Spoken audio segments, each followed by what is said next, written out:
Azolla microphylla atau yang lebih dikenal dengan rumput azolla adalah tanaman paku air yang memiliki ragam manfaat. Sayangnya masih banyak yang belum tahu. Tanaman paku air yang berada di dalam genus Azollus ini memiliki beragam manfaat. Manfaat tersebut ada beberapa banyak, terutama di sektor pertanian dan juga peternakan. Salah satunya menjadi pakan unggas, pakan ikan, bahkan juga identik digunakan sebagai pupuk untuk ternak sapi bahkan kambing. Banyak peternak ikan yang menjadikan rumput ini sebagai pakan karena kandungan dari proteinnya yang lumayan banyak. Maka tak heran sekarang banyak sekali yang mulai berbudidaya rumput azolla.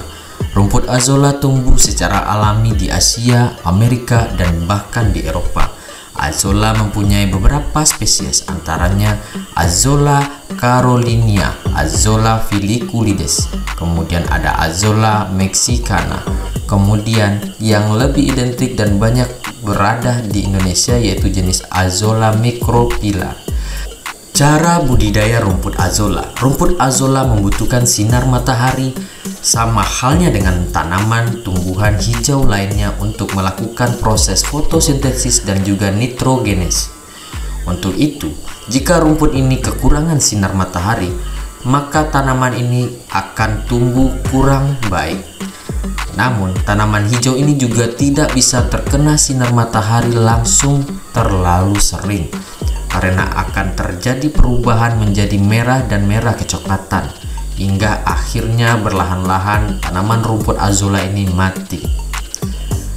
Ada hal-hal yang juga harus perlu kita perhatikan ketika hendak melakukan budidaya rumput azolla ini. Jelas yang pertama itu menyiapkan lahan atau kolam.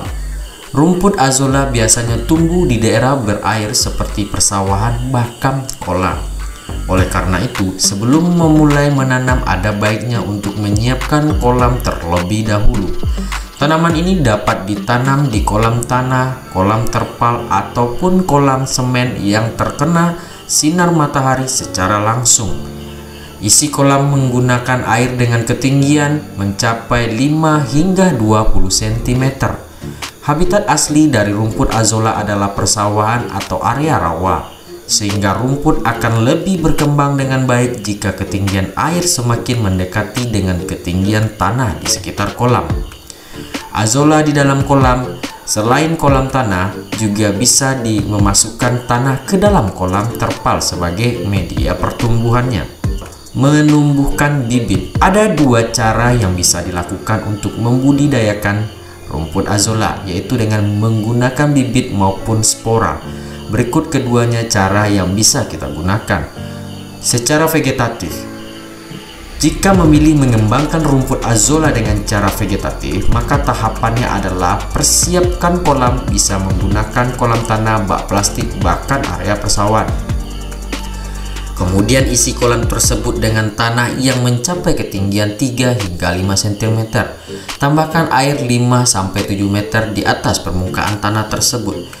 Gunakan pupuk SP36 dan campurkan ke dalam air kolam. Gunakan dengan takaran sehingga 6,5 gram per meter persegi. Juga bisa menggunakan pupuk lain seperti pupuk kandang. Tahapan yang selanjutnya, tebarkan bibit rumput azolla dengan presentasi jumlah penyebaran dari 57 sampai 70 gram per meter persegi. Hanya memerlukan bibit azolla sebanyak 1 kilo jika luas kolam yang kita miliki sekitar 20 meter persegi.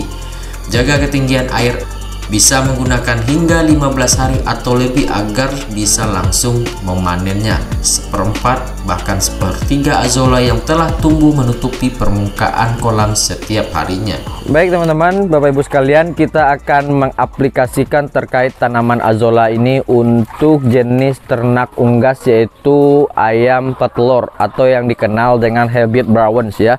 Seperti yang Bapak Ibu lihat di belakang saya ini ada beberapa ratus ekor jenis ayam Helbit Brown ini yang kita miliki di kandangnya NDM Farm.